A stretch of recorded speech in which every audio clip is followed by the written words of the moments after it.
Welcome to the deep dive. If you're thinking about a future where every screen in a place is HD connected and needs its own signal, well, this deep dive is definitely for you. We're digging into the specs of, next-gen AV distribution.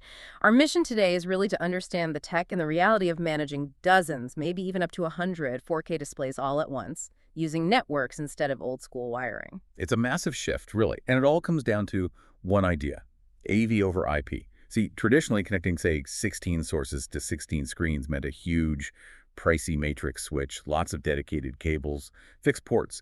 AV over IP just flips that. It takes your high-res audio and video and just sends it over standard Ethernet networks, like the ones already in buildings. Okay, so instead of a big wiring job, it becomes more of a networking setup managed by software. Exactly right. And today, we're focusing on systems built for that kind of scale, specifically the WolfPack 4K 30 Hz AV over IP matrix switchers. We want to look at how they actually handle configurations up to 100 TVs and the control side that makes managing all that practical. Right. Let's start with the basics, the actual hardware. What pieces make up one of these large-scale networks? Okay, it boils down to three main things. First, you've got HDMI transmitters, the TX units. They take your source signal, like from a cable box or PC, and encode it for the network. Second, the HDMI receivers, the RX units. These sit behind the screens and decode that signal back to HDMI. And third, the PoE Ethernet switch. This is the hub. It connects everything, manages the traffic, and crucially, it powers the transmitters and receivers. PoE, power over Ethernet. We hear that a lot. For someone installing this, say in that 14-source, 32 TV setup example, that's 46 devices needing power, what's the real win with PoE? Oh, it's huge. PoE means that single network cable going to the transmitter or receiver carries both the data and the electricity, so you completely eliminate the need for 46 separate power outlets near all those devices. Think about the cleanup behind screens or in ceilings. Big cost saver, much less clutter. That simplification has got to be massive when you're dealing with that many endpoints. And speaking of simple, there was something interesting in the notes about the actual hardware units themselves. Yeah, this is actually pretty clever from an inventory standpoint. The transmitter, the TX, and the receiver, the RX, they're physically the same box. You just use software to tell the unit, okay, you're going to be an input today, or you're going to be an output. Yeah. So spares are easy. You only need to stock one type of device. Really streamlines logistics. Okay, that dual function box isn't just neat. It sounds like it genuinely makes operations easier. And this whole flexible network approach, it immediately tackles the old problem, scale. Right? The number of inputs and outputs. Totally. Those physical limits of old matrix switches, gone. The network is the matrix now. So these systems are often marketed with phrases like unlimited HDMI ins and outs. The core idea is any in to any out. You're not stuck with a fixed 16 by 16 or 32 by 32 box. You buy transmitters for your sources, receivers for your screens, and the network switch capacity kind of sets your upper limit. And I saw a note about KVM integration too. Keyboard, video, mouse. For our listeners, what does adding KVM capability really mean in, say, a big company setting? Right, that's where AV and IT really merge. Yeah. KVM support means if your source content is coming from PCs or servers, maybe they're tucked away in the server room, someone sitting at a screen, say in a meeting room, can actually control that source computer remotely. Full keyboard and mouse, just like they were sitting in front of it. No need for extra hardware at the display location. It turns any screen into a potential control point for a source. That really does make it more than just video distribution. It's a unified control setup. Okay, hardware and architecture makes sense. Now the big questions for AV pros, performance and cabling. Let's get into the specs. We're talking 4K resolution, but specifically 4K at 30 Hz. Yes, 4K 30 frames per second. And that's a good point to raise why not 60 Hz, which lots of TVs handle now. It's usually a conscious trade-off for bandwidth. 4K at 60 Hz needs a lot more network capacity. By aiming for 4K 30 Hz, manufacturers keep the system efficient, use less network bandwidth, which keeps costs down. And honestly, for most commercial uses, digital signs, bar TVs showing sports, information displays 30 Hz looks perfectly fine to most people. That makes sense. A practical choice for bandwidth. And how do they package that 4K 30 signal to send it efficiently over the network? What's the tech there? They use the H.265 protocol. This is key. H.265 is a really efficient video compression standard. It shrinks the data size way down without losing too much quality, so it doesn't swamp the network. Which leads to maybe the most surprising detail from the source material.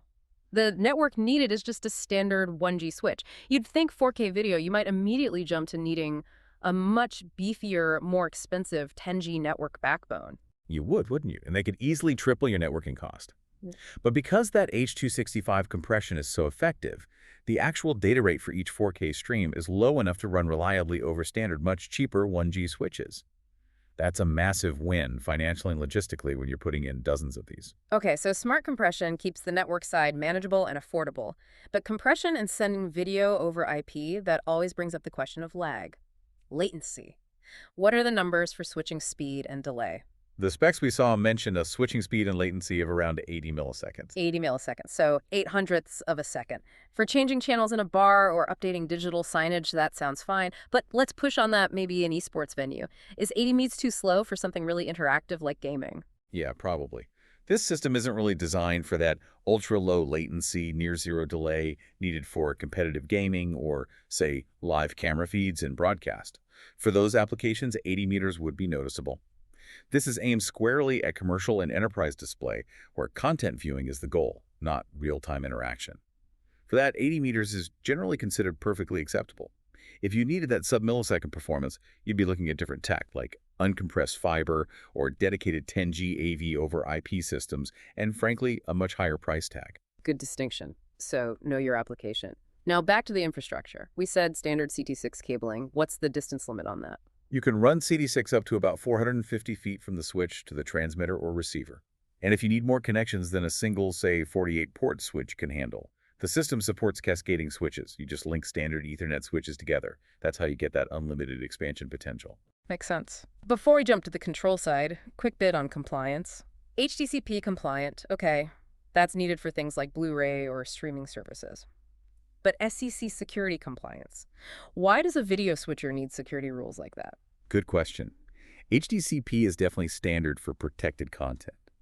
The SEC security compliance, though, that points towards users like government, finance, or large corporations handling sensitive internal data. It means the system meets certain standards for ensuring that confidential video content can't be easily intercepted or misrouted on the network. It adds a layer of trust for those high-security environments. Right, that tells you something about where these systems might end up. Okay, let's shift to control. You've got all these screens networked. How do you manage them all without going crazy? This seems like where the real magic happens compared to older systems. Oh, absolutely. The control interface is often the big aha moment. You get options, Windows software, apps for iOS and Android. But the killer feature, especially if one person is managing a huge setup, is the iPad real-time video preview of all sources. Okay, hang on. That sounds like a game changer. So instead of just seeing a list of inputs, input 1, input 2, etc., you actually see the video. Exactly. On your iPad or tablet, you see little live thumbnail windows of every single source connected to the system, all at once. So if you're troubleshooting why TV27 isn't showing the right game, you can instantly see what is coming from source 3, what's on source 4, and so on. No more blind switching. It must cut troubleshooting time way down. I can see that. Instant visual confirmation. And does that control extend to how the displays are arranged, like video walls? It does, yeah. The systems usually have strong video wall support. The specs mention handling any size video walls and any quantity video walls. The software lets you designate a group of screens as a video wall, and it handles splitting and scaling the image correctly across them.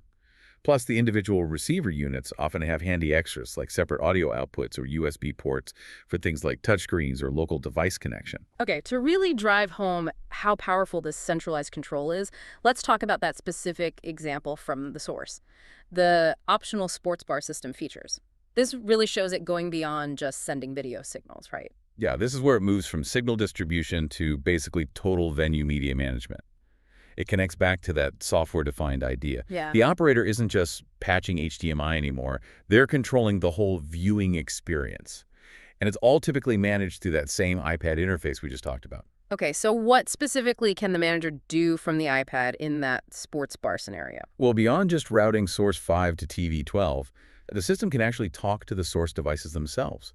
It can integrate control for changing channels on direct TV boxes, DISH receivers, cable boxes, even ROCUS.